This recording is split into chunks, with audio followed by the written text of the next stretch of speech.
February, 1997.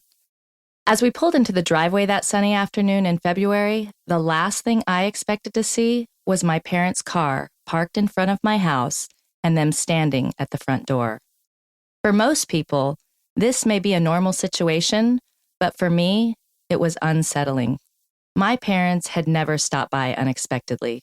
We didn't have that kind of relationship. They knew I didn't like them to show up unannounced. They came over either for dinner or to babysit, but we always planned it. We sat in the driveway for what felt like hours, thinking of all the explanations for my parents' visit. I had a sick feeling in my gut. Neither one of us wanted to get out of the car, but we had no other options. As we approached them, I noticed a large manila envelope in my mom's hand. They didn't give their usual over-the-top greeting to Travis, but were rather serious instead. I casually asked what was up and what was in the envelope without showing how bothered I was about them being there. My mom said she had something very important to talk to us about. My dad was quiet as usual. We stood at the front door in an awkward silence, waiting for Nick to unlock the door. Once inside, we walked in and headed to the family room. I again asked what was in the envelope. My mom started babbling on about how she had something very important to tell me that she never intended for me to know, but there were circumstances arising that led them to believe I would soon find out from someone else. She tossed the envelope to me on the floor and said, "Well, it's all there." As I pulled the papers out, I noticed they were court papers of some sort. I read about a baby girl born on December 14th, 1976, my birthday, to her mother, Gail Hauser, whom Ron and Wilma Hastings adopted. The rest of the packet became a blur. I sat there on the floor thinking there was no way these two people waited 20 years to tell me they adopted me.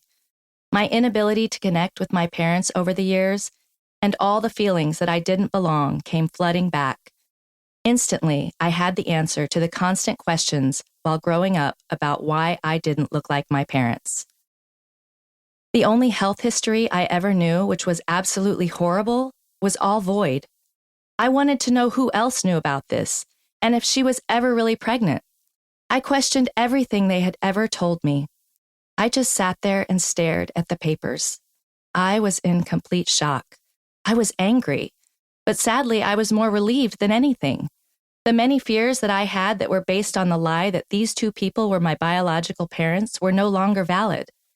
I could have avoided many things in the previous few years had I known this information. My mom began crying and rambling about how great it is being my mom, that she would always love me and that no matter what I did, she would always be there for me.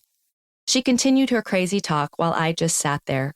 My dad stayed quiet, didn't say one word. Her thinking that her time as my mom was over made me even more angry. She had no idea what keeping this secret had done to me. I had felt lost and alone most of my life. I always felt like something was missing and spent countless moments searching for that thing, coming up empty-handed every time. The air in the room felt thick. After they left, I immediately dialed the number. After the call ended, I sat there repeating the words, "I am adopted.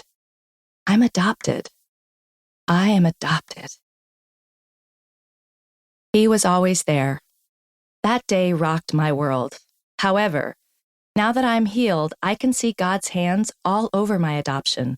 My parents never planned on telling me.